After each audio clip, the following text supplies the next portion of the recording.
సికింద్రాబాద్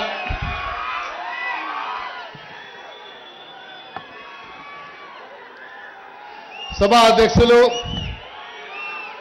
మంత్రివర్యులు మిత్రులు శ్రీనివాస్ యాదవ్ గారు, పెద్దలు గౌరవనీయులు తండ్రి సమానులు డాక్టర్ కె కేశవరావు గారు, హోంమంత్రివర్యులు మహమూద్ అలీ గారు, మాజీ మంత్రివర్యులు గౌరవనీయులు నాయన నరసింహారెడ్డి గారు, సహచర శాసనసభ్యులు, శాసనమండలి సభ్యులు, కార్పొరేటర్స్, ఇక్కడ విచ్చేసినటువంటి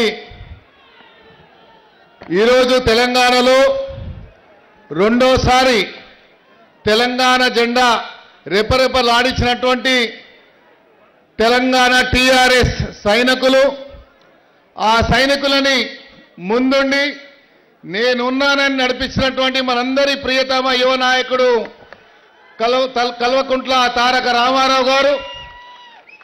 ఇప్పుడే చాలా వక్తలు మాట్లాడారు కాబట్టి మనందరికి తెలియని కాదు, హైదరాబాద్ సిటీ ఒక cosmopolitan city. Hyderabad city Telangana రాకముందు ఏ రకంగా ఉండే, తెలంగాణ వచ్చిన తర్వాత ఎన్ని రకాల అభివృద్ధి జరిగిందో మనందరం చూస్తూ ఉన్నాం. ఈరోజు హైదరాబాద్ సిటీని ఒక విశ్వనగరంగా చేయాలని, అదేవిధంగా 2 టైర్ సిటీస్ అన్నిటికీ కూడా ఎంఎంటీసీస్ ఇవ్వాలని ముఖ్యమంత్రి గారి యొక్క ఆలోచన. ఆ ఆలోచన ముందుకు తీసుకుపోవాలన్నటువంటి ఆలోచనతోని తారక రామారావు గారు ఐటీ మంత్రిగా బాధ్యతలు చేపట్టిన తర్వాత భారతదేశంలో ఏ రాష్ట్రంలో లేనటువంటి విధంగా ఎవరైతే మల్టీనేషనల్ కంపెనీస్ అయోమయ పరిస్థితిలో ఉన్నప్పుడు మీ అందరికీ మేమున్నాము, మీరు అప్లికేషన్ అప్లై చేసిన తర్వాత వితిన్ 15 days లోపల మీకు ఆ పర్మిషన్ రాకపోతే that is deemed to be sanction అన్నటువంటి కార్యక్రమాలు చేపట్టినటువంటి ఘనత కేటీఆర్ రామారావు గారు దక్కిందని మనవి చేస్తూ ఉన్నాను. ఈరోజు హైదరాబాద్ సిటీలో ఉన్నటువంటి మనం చూస్తున్నాం, ఈరోజు రోడ్ నెంబర్ 10లో ఉన్నటువంటి రోడ్డు ఏదైతే సీసీ రోడ్ వేయడం జరిగిందో అదే రకంగా అన్ని రోడ్లు చేయాలన్నటువంటి ఆలోచన కూడా మరి రామారావు గారికి ఉంది. ఈరోజు ఇప్పుడే చెప్పారు సాయి చరణ్ గారు చెప్పినట్టుగా, పక్కనున్నటువంటి ముఖ్యమంత్రి గారికి ఒక పప్పు పుడితే ఇక్కడ ముఖ్యమంత్రి గారికి ఒక పులి పుట్టాడని సందర్భంగా మనవి చేస్తూ ఉన్నాడు. వారి నాయకత్వంలో పనిచేస్తున్నందుకు చాలా గర్వంగా ఉంది. నాకు ఈరోజే జైరాబాద్లో ఉన్నటువంటి బిలాల్పూర్లో నా దోస్తు నాతో చిన్నప్పుడు చదువుకున్నాడు వెంకటరెడ్డి అని, ఆయన ఫోన్ చేశాడు. కొయ్యూరు పక్కనే ఉంటుంది, నేను చాలాసార్లు చదువుకున్నటువంటి రోజుల్లో వెళ్ళాం. వెంకటరెడ్డి ఫోన్ చేశాడు, అన్న రామారావు గారు ఎందుకు ఇంత ఎండలో తిరుగుతున్నారు అన్నారు.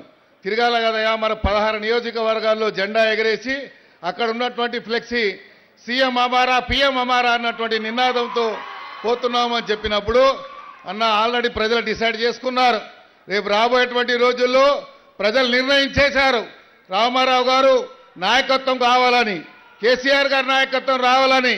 యువ నాయకుడు ఏదైతే కష్టపడుతుండో ప్రజలంతా కూడా ముక్త కంఠంతో ఉన్నారు.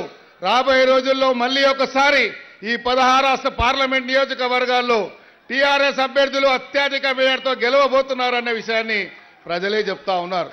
ఇక హైదరాబాద్ సికింద్రాబాద్ సంబంధించి సికింద్రాబాద్ పార్లమెంట్ విషయంలో బీజేపీ కానీ కాంగ్రెస్ కానీ ఇప్పటికే ముసుగులో గుద్దులాట నడుస్తూ ఉంది. ఏం చేయాలన్న పరిస్థితిలో ఉన్నారు.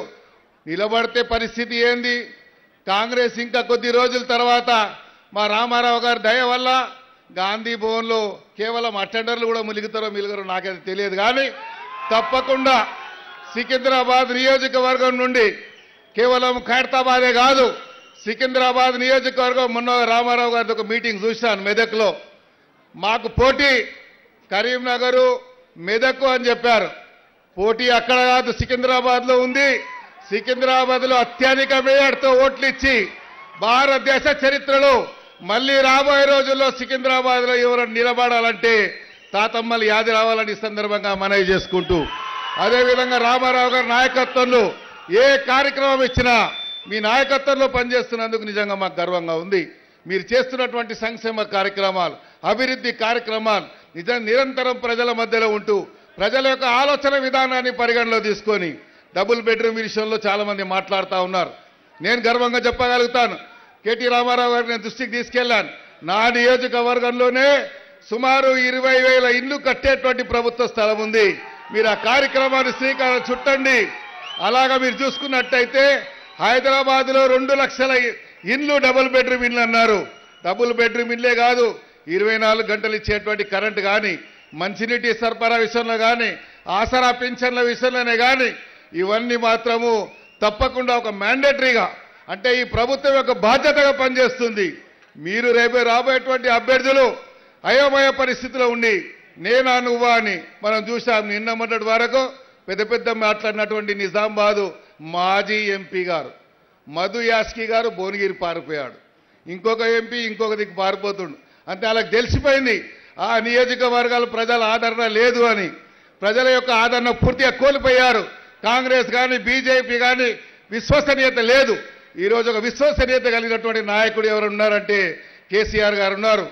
ఆయన యొక్క కేసీఆర్ గారి నాయకత్వంలో కేసీఆర్ గారి కడుపులో ఒక పులిబుడ్డ పుట్టాడు కాబట్టి ఈ రోజు ఉన్నటువంటి యువకులంతా కూడా మీ నాయకత్వంలో పనిచేసి రాబోయే రోజుల్లో మరి టీఆర్ఎస్ జెండాని హైదరాబాద్ సికింద్రాబాద్లో ఎగిరేసి 16 నియోజకవర్గాల్లో మీ నాయకత్వంలో మీ గౌరవాన్ని పెంపొంచే విధంగా మీరేం నినాదం వ్యతిస్తున్నారు.